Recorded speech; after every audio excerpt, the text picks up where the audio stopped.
कार्यक्रम के सह प्रायोजक हैं SPMIT GT road Kaushambi, city office Vinayak tower MG मार्ग इलाहाबाद। AK 401 सुरक्षा धान बीज लगाइए, BPH और ब्लास्ट से सुरक्षा पाइए। Shiats, educating generations.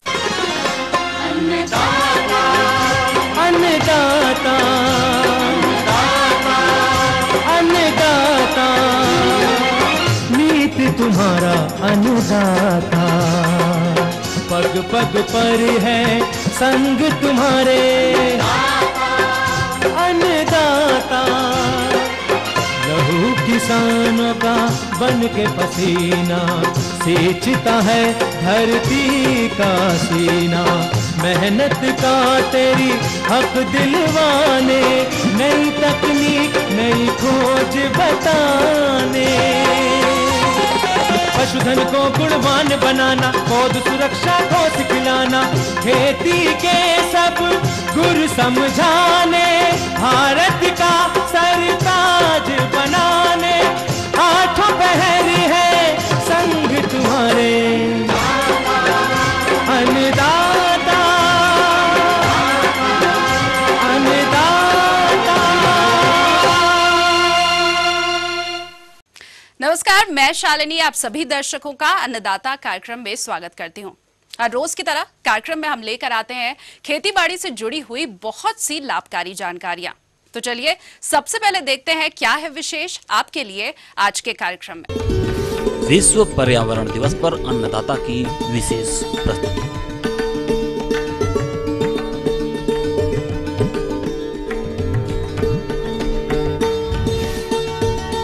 Ranchi Jharkhand के तरबूज उत्पादक किसान की सफल कहानी।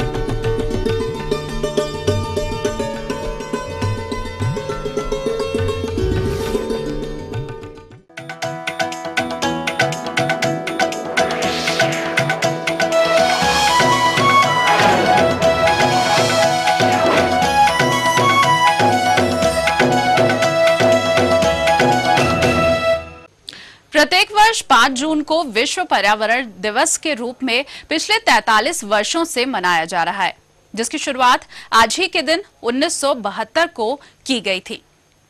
तो मैं यहां बताना जरूरी समझती हूं कि शुद्ध एवं स्वस्थ पर्यावरण के बिना किसी भी प्राणी का जीवन जीना असंभव है, लेकिन मनुष्य अपने व्यक्तिगत स्वार्थों पर निहित होकर पर्यावरण का संतुलन बिगाड़ रहा है। ग्लेशियर का पिघलना, ओजोन परत के क्षरण के फलस्वरूप तापमान में वृद्धि देखी जा रही है, जिसके कारण कहीं बाढ़, कहीं सूखा या फिर सुनामी जैसे प्रलयकारी लीला भी देखने को मिल रही है।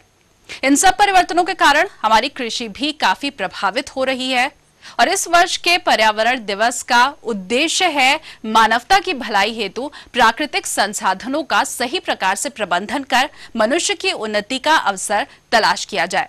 इसीलिए पर्यावरण दिवस के विशेष अवसर पर देखिए कार्यक्रम की यह खास प्रस्तुति।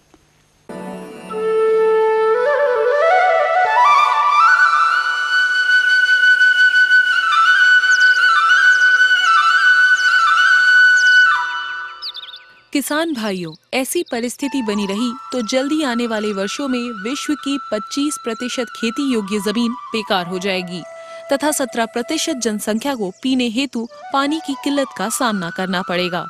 जहां तक अपने देश की बात है, कुल 304 मिलियन हेक्टेयर क्षेत्रफल में 142 मिलियन हेक्टेयर क्षेत्रफल जमीन खेती योग्य है, जिस पर खेती की जाती है और 1.2 अरब जनसंख्या की खाद्यान्न पूर्ति की जाती है और इस उत्पादन को स्थिर बनाए रखने तथा बढ़ती हुई जनसंख्या हेतु खाद्यान्न उत्पादन बढ़ाने के लिए आवश्यक है कि हमारे देश की मृदा, जल, वातावरण स्वस्थ एवं सुरक्षित रहे।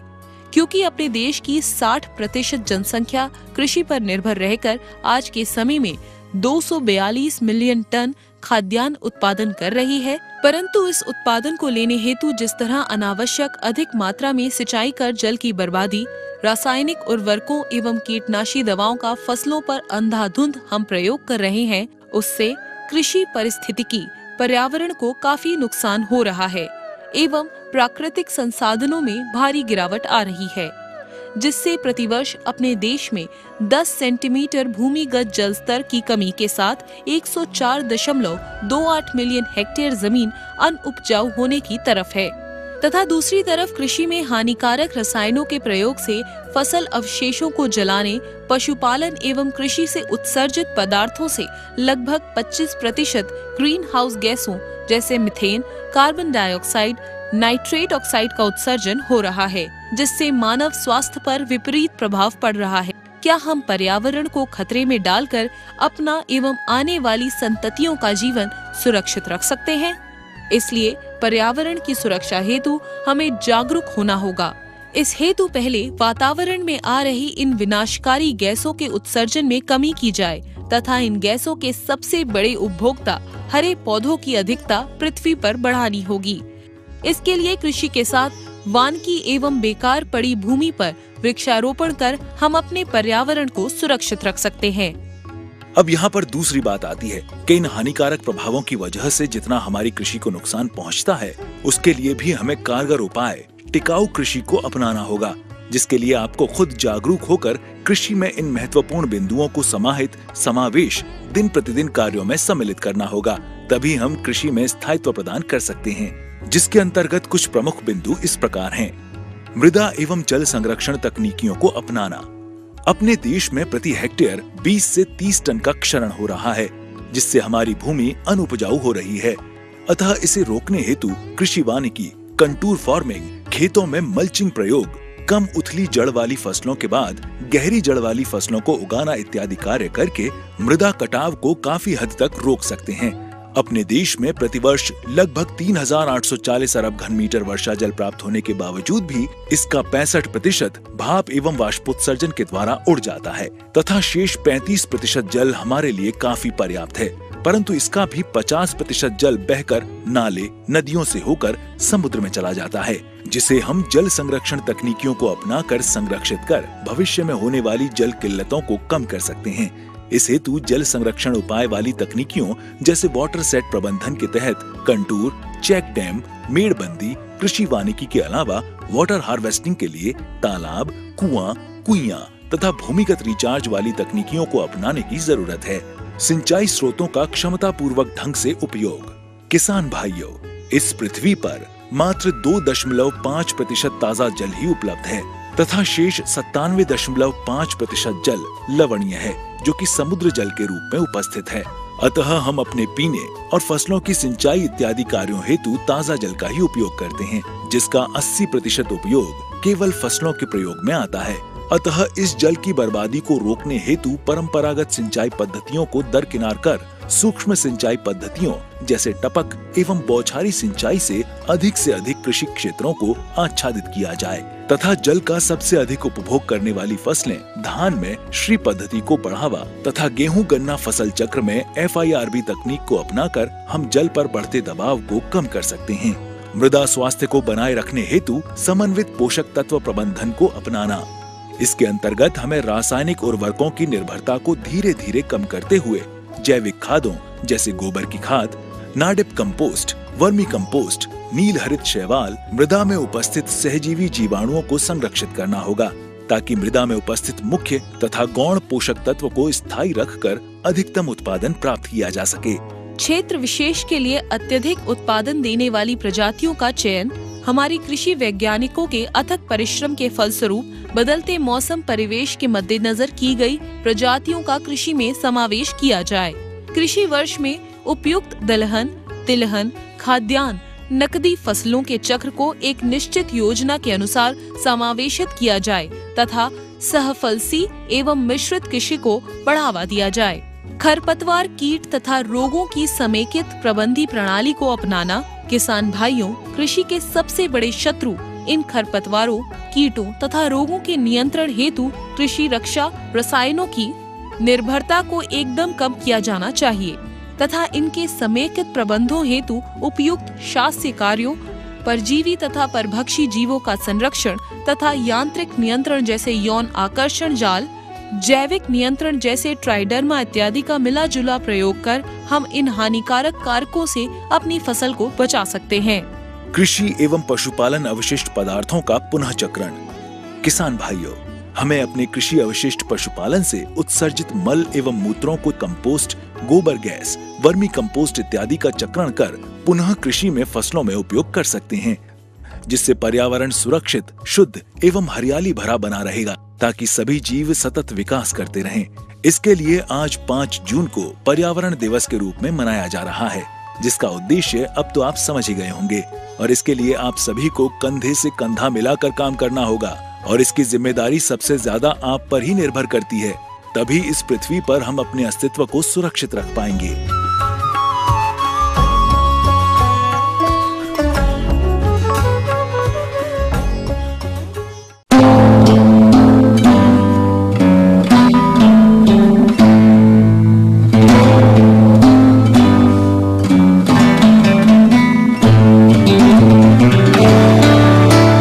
विश्व पर्यावरण दिवस।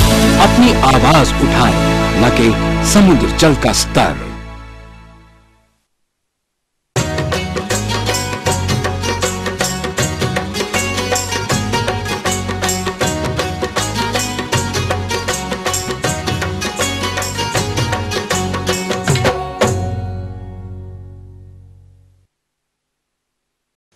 जायद फसल के रूप में प्रदेश में तरबूज की खेती बड़े पैमाने पर की जाती है और गर्मी में तरबूज की मांग अधिक होने के कारण किसान भाई कम समय में अधिक लाभ कमा सकते हैं।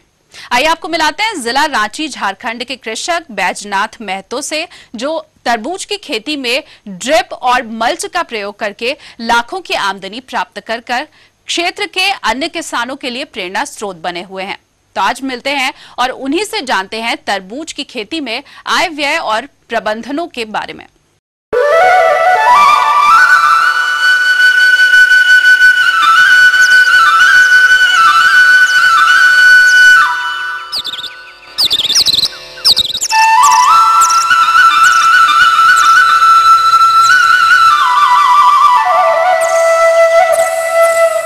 मेरा नाम बैजनाथ महतो है। मैं झारखंड राज्य अंतर्गत रांची जिले के और मांझी प्रखंड के ग्राम मतातू का एक किसान हूं। चूँकि आप जो खरबूज की खेती देख रहे हैं, ये 30 टन मेरा जो है सो उत्पादन जो है सो 1 एकड़ में जो है सो होगा। अगर यदि उसका एवरेज मूल्य निकाला जाए 8 रुपये ही, तो 30 टन गुना 8 तो लगभग जो है सो 2,40,000 रुपया की जो है सो आमदनी जो है सो होगी। तो 2,40,000 रुपया आमदनी होगी और मेरा खर्च जो है सो 90,000 रुपया जो है सो है। लेकिन अगर उसमें 90,000 रुपया घटा दिया जाए तो करीब करीब सूद मुनाफा जो है सो 1.5 लाख रुपया जो है सो होता है। किसान बंधुओं, 1 एकड़ तरबूज की खेती करने के लिए लगभग 150 ग्राम बीज लगता है।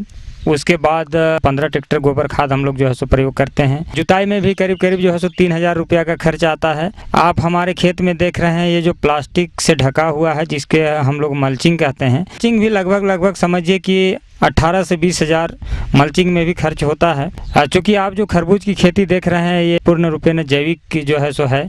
इसके लिए जो है सो जो भी हमारे जैविक प्रोडक्ट हैं उसका भी जो है सो यूज किया जाता है। जैसे कि आपका केचुआ खाद, ब्राउन गोल्ड है, ह्यूमिक गोल्ड भी यूज कर सकते हैं, ह्यूमिक एसिड भी यूज कर सकते हैं। कीड़ा मकोड़ा मारने के लिए फर्टिगो नाम की एक जो है सो दानेदार जो है सो दवा है, जिसका यूज ज़मीन में अगर यदि उसका प्रयोग हम लोग करें तो हर तरह का जो जीवाणु है केचुआ को छोड़ करके उसे जो है सो वह मार देता है। तो इस तरह से केवल बेसल डोज में कंपोस्ट से लेकर के और जितने भी जैविक उत्पाद हैं सभी को मिला करके लगभग जो है सो 40,000 का खर्च जो है सो आता है। जो हम खाद की मात्रा बताए, उस खाद का अगर यदि आप प्रयोग करते हैं और मल्चिंग का भी प्रयोग करते हैं, पूरे खरबूजा का खेती निकालने तक में, हार्वेस्ट तक में जो है सो लगभग करीब 20,000 लेबर पर भी जो है सो खर्च होता है। तो इस तरह से जो है सो, उसके अलावा ट्रांसपोर्टिंग का भी जो है सो खर्च है। तो इस तरह से कुल मिलाकर अगर यदि खरबूज का खेती किया जाए तो खरबूज की खेती करने में समझिए कि लगभग हमें 90,000 रुपया जो है सो खर्च आती है। हमारी जो आमदनी होगी तरबूज में, अभी तक आप जो मेरा तरबूज देख रहे हैं, अभी तक 24 टन माने 24,000 केजी अभी से तक हम यहाँ से तरबूज निकाल चुके हैं। और अभी भी तरबूज जो है सो बहुत जो है सो बचा हुआ है और लगभग और कम से कम 6 टन जो है सो उत्पादन लिया जा सकता है। तो कुल मिलाकर 30 टन मेरा जो है सो उत्पादन जो है सो 1 एकड़ में जो है सो होगा। तरबूज का रेट तो समझिए कि 12 रुपये, 14 रुपये, 10 रुपये, 8 रुपये तक जो है सो तरबूज जो है सो बिक रहा है। अगर यदि उसका एवरेज मूल्य निकाला जाए 8 रुपये ही, तो 30 टन गुना 8 तो लगभग जो है सो 2,40,000 रुपया की जो है सो आमदनी जो है सो होगी। तो 2,40,000 रुपया आमदनी होगी और मेरा खर्च जो है सो 90,000 रुपया जो है सो है। लेकिन अगर उसमें 90,000 रुपया घटा दिया जाए तो करीब करीब सूद मुनाफा जो है सो 1.5 लाख रुपया जो है सो होता है। तरबूज की खेती के बारे में आपको जानकारी जो है सो दे रहा हूँ। लगाने की क्या जो है सो विधि है, कैसे लगाया जाता है और इससे क्या जो है सो लगाने के बाद के संबंध में मैं आपको जानकारी दे रहा हूँ। सबसे पहले तो आपको खेत की जुताई करनी होगी। जब खेत की जुताई के बाद उसमें जो है सो जो भी सड़ी गड़ी गोबर आपके पास है, 1 एकड़ में लगभग हम लोग 15 ट्रैक्टर 15 टोली जो है सो गोबर खाद का प्रयोग करते हैं। उसके बाद अच्छा से जो है सो उसका जुताई कर देना है खेत को। जुताई करने के बाद जो है सो बेड जो देख रहे हैं, बेड जो है सो बनाना पड़ता है और उससे पहले ही है जो है सो आप जो है सो बीज का जो है सो चुनाव कर लें। मैंने 150 ग्राम बीज लिया। यह बीज था बेबी 3। बेड बनाने के बाद जो है सो उसमें तो गोबर खाद पड़ा ही, उसके बाद मल्चिंग जो है सो कवर किए। मल्चिंग कवर करने के बाद जो है सो जो भी जैविक प्रोडक्ट बेसल डोज में है, जैसे कि ब्राउन गोल्ड, नीम जी, हिमी गोल्ड और फर्टिगो, केचुआ खाद, ये सभी को मिला करके जो भी मेरा 3-3 फीट में जो है सो लगा हुआ है मल्चिंग में, और 3-3 फीट में जो है सो हम उसका जो है सो प्रयोग किए देते गए जो है सो हर एक और जो भौचा है उसमें जो है सो इन सभी खादों का मिश्रण जो है सो दिया। उसके बाद में जो है सो जो है सो कर दिया तरबूज का। समझिए कि 5 फरवरी को इसका ट्रेनिंग जो है सो किया था और लगभग जो है सो 4 से 5 दिन के अंदर निकलना जो है सो शुरू हो गया। कम से कम 10 से 12 दिन में आपको दवा का छिड़काव करना होगा। इसके लिए दवा आप जो है सो ऑर्गेनिक दवा ही है और साथ में आप जो है सो केम जो है सो चला देंगे। किसी तरह का जीवाणु जो है सो फसल पर नहीं होगी और आप बहुत सुंदर ढंग से फसल जो है सो ले सकते हैं। और इसका जो है सो हार्वेस्ट है समझिए कि 60 से 65 दिन में जो है सो निकलना जो है सो शुरू हो जाता है। तो ये थी कुछ उपयोगी जानकारियां। अब लेते हैं एक छोटा सा ब्रेक, जल्द लौटेंगे और कार्यक्रम में आगे है महत्वपूर्ण जानकारियां, तो बने रहिए हमारे साथ।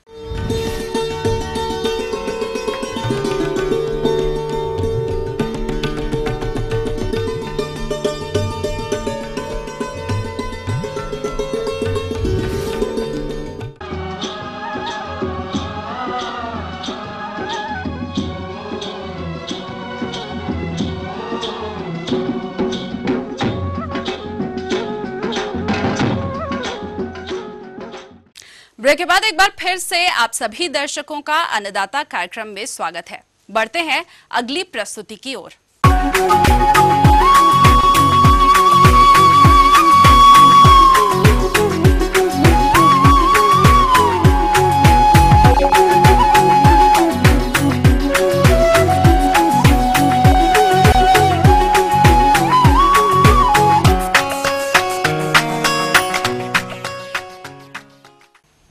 कल के अंश में आपने देखा जैविक खेती क्यों आवश्यक है और जैविक खेती आखिर है क्या।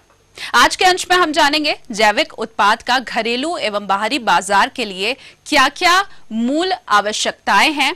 इस प्रस्तुति के माध्यम से आप जानिए। किसान भाइयों, प्रमाणीकरण के अंतर्गत सभी निर्यात होने वाले उत्पादों का प्रमाणीकरण उचित समय पर अधिकार प्राप्त संस्थाओं तथा प्रमाणीकरण एजेंसी द्वारा किया होना चाहिए। अतः यदि आप जैविक खेती के लिए जोखिम भरी योजना बनाने जा रहे हैं तो आइए इससे पूर्व जाने कुछ निर्देश कि क्या करें और क्या ना करें।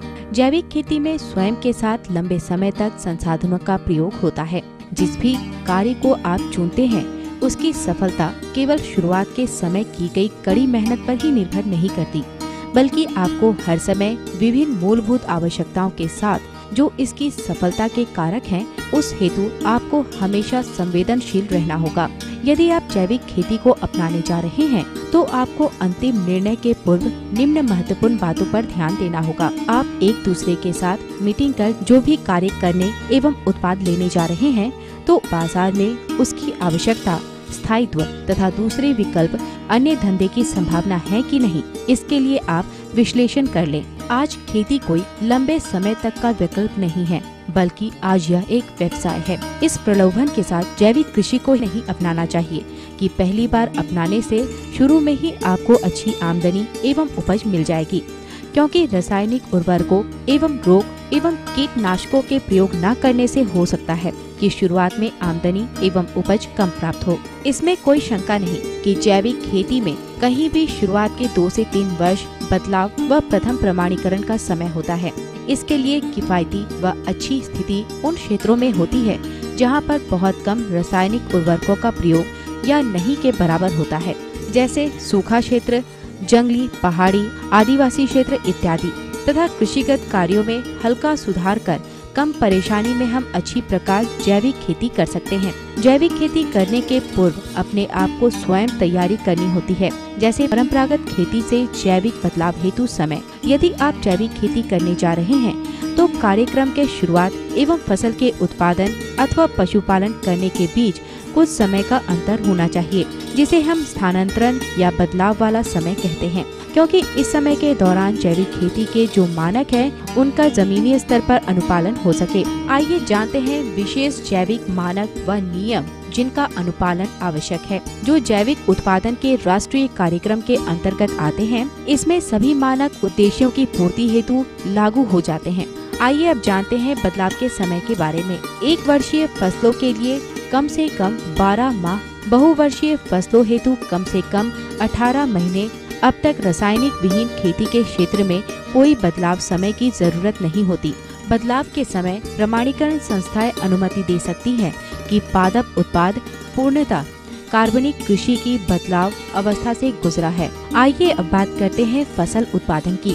बीज और पौध का चयन। जैविक उत्पादन के लिए केवल प्रमाणित जैविक बीज व पादप सामग्री का प्रयोग करें। बिना रासायनिक उपचारित बीज और पौध का प्रयोग तभी करें जब प्रमाणित कार्बनिक स्रोत उपलब्ध न हो। जिन स्थानांतरण तकनीक से तैयार बीज, परागण व पौध का प्रयोग वर्जित है। उर्वरक केवल पादप या पशु का सूक्ष्म जीवों द्वारा सड़ा गला पदार्थ जो प्रक्षेत्र में उत्पादित किया गया हो, उसी का प्रयोग करें। बाह्य जैव उत्पाद जो फॉर्म के बाहर बने हो वो विकल्प हो, न कि उनकी जगह प्रयोग हो। ऐसा सीमा के लिए प्रतिस्थापित और इस कार्य के लिए प्रमाणीकरण संस्था की तरफ रुकावट होगा। उर्वरक देते समय पोषण की हानि कम से कम और मिट्टी का पीएच संतुलित एक स्वीकार्य स्तर पर होना चाहिए। प्राकृतिक स्रोत से प्राप्त खनिज उर्वरक जैसे कैल्शियम क्लोराइड, चूना पत्थर, जिप्सम और कोई अन्य का प्रयोग कर सकते हैं जब विशेष अवस्था पर उनका प्रयोग आवश्यक हो। उर्वरक और खनिज के साथ भारी धातु मिश्रित या अन्य अनचाही वस्तु जैसे नाले का गंदा पानी या मल मूत्र का प्रयोग वर्जित है। अब आइए जानते हैं भूमि एवं जल प्रबंधन के अंतर्गत। भूमि की सफाई जलाकर एवं कटाव कर तथा फसल अवशेषों को भी जलाना प्रतिबंधित है। पहले से उपस्थित जंगलों की कटाई या सफाई कर जैविक खेती करने के उद्देश्यों से प्रतिबंधित होनी चाहिए। मिट्टी और जल स्रोत का उपयोग एक स्थायित्व प्रदान के साथ साथ सही तरीके से होना चाहिए, जिससे कि मिट्टी कटाव, क्षारीयता, अत्यधिक पानी का प्रयोग न करना तथा भूमिगत तथा भूमि के ऊपर बहने वाला पानी प्रदूषित न हो। कृत्रिम खरपतवारनाशी, फफूंदनाशी, कीटनाशी के साथ कृत्रिम वृद्धि नियामक ये सभी वर्जित हैं। पर्यावरण मित्रवत उपाय नियंत्रित एवं सुरक्षात्मक तरीके से प्रयोग करें, जैसे यांत्रिक, फंदा, प्रपंच, गंधपाश, पलवार इत्यादि। सूक्ष्म जीव जैसे ट्राइकोडर्मा, ट्राइकोग्रामा, एनपीवी जीवाणु जैसे बैसिलस और वनस्पतियों में नीम, लहसुन, पनगोमिया, पैराथ्रिन, समुद्री खरपतवार और इससे निर्मित सत इत्यादि का प्रयोग किया जाता है। किसान भाइयों, जैविक खेती को बढ़ावा देने तथा जैविक उत्पाद के प्रमाणीकरण हेतु राष्ट्रीय कार्यक्रम के तहत कृषि एवं प्रसंस्करण खाद्य पदार्थ निर्यात विकास संस्था एपिटा कार्यरत है, जिसने प्रदेश में ही नहीं वरन संपूर्ण देश में 18 स्थानों पर प्रमाणीकरण एवं निरीक्षण हेतु संस्था खोल रखी है। सभी संस्थाएं एवं प्रमाणीकरण एजेंसियां अपना स्वयं का मार्क एवं लेबल रखती हैं। किसान भाइयों, जैविक कृषि के क्रमबद्ध श्रृंखला में कल का अंश देखना न भूलें।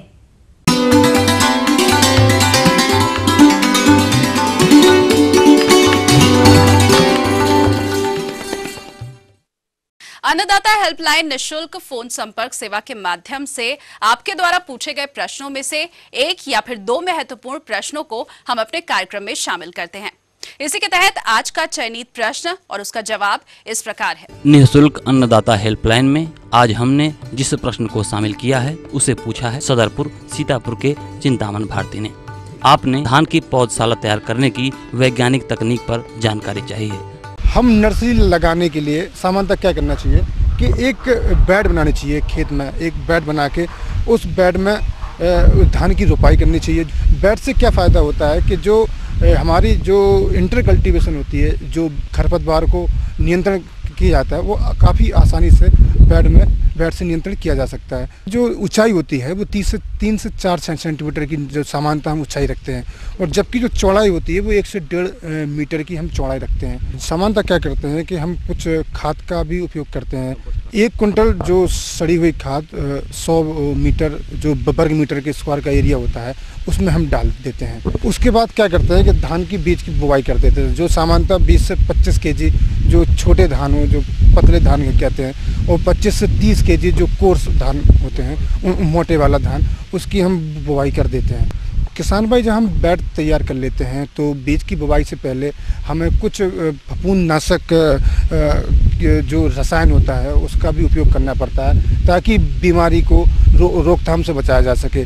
चूँकि नर्सरी में ज़्यादा जल्दी और ज़्यादा भयंकर आती है, इस वजह से हमें बीज का उपचार करने की काफ़ी आवश्यकता होती है। सामान्यतः हम क्या करते हैं कि हम कार्बेंडाजिम का उपयोग करते हैं, जो कि 2 से 2.5 ग्राम प्रति केजी सीड को वो उसमें उपचारित कर लेते हैं, और उपचार करने के बाद कि हम बुवाई कर देते हैं। बीज को उपचार करने से पहले हम उस बीज को पानी में लगभग 12 घंटे के लिए, 12 से 14 घंटे के लिए हम उसको पानी में भगा लेते हैं, जिससे कि बीज का अंकुरण बढ़ जाता है। निकालने के बाद उसको छाया में लगभग 24 से 48 घंटे तक उसको छाया में रख देते हैं।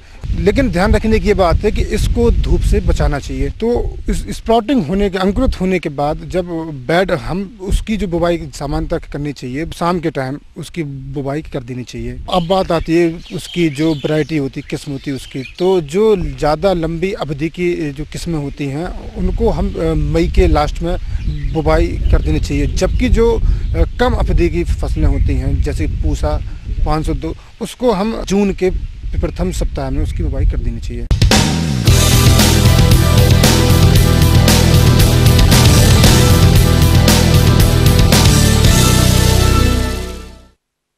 राज्य के विभिन्न मंडियों में कृषि उत्पादों के चढ़ते उतरते बाजार भाव की संक्षिप्त जानकारी अब देखिए।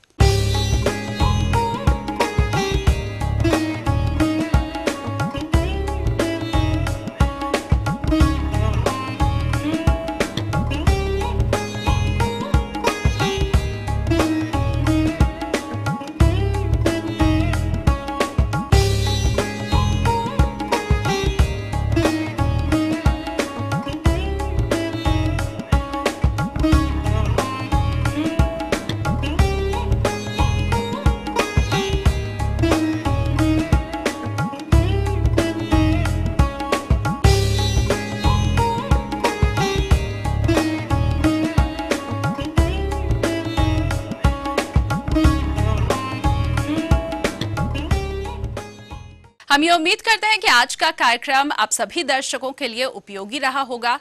किसान भाइयों, अन्नदाता आपकी सेवा के लिए संकल्परत है। कृषि संबंधित समस्या एवं सुझावों के लिए आप हमें इस पते पर संपर्क कर सकते हैं। प्रोड्यूसर अन्नदाता, ETV Uttar Pradesh Uttarakhand, Ramoji film city, Hyderabad 501512। साथ ही आप हमें ईमेल भी कर सकते हैं। हमारा ईमेल ID है annadatta.up@etv.co.in। इसके अलावा आप हमें निःशुल्क हेल्पलाइन नंबर 180042540885 पर शाम 5 से 6 बजे के बीच संपर्क कर सकते हैं। और अब आइए देखते हैं कल दिखाए जाने वाले कार्यक्रम की मुख्य झलकियां।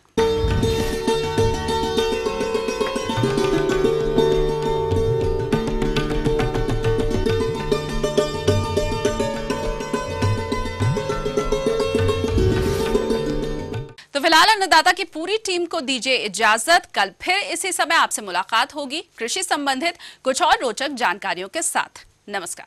इस कार्यक्रम के सह प्रायोजक थे SPMIT GT road Kaushambi, city office Vinayak tower MG मार्ग इलाहाबाद। AK 401 सुरक्षा धान बीज लगाइए, BPH और ब्लास्ट से सुरक्षा पाइए। Shiats, educating generations.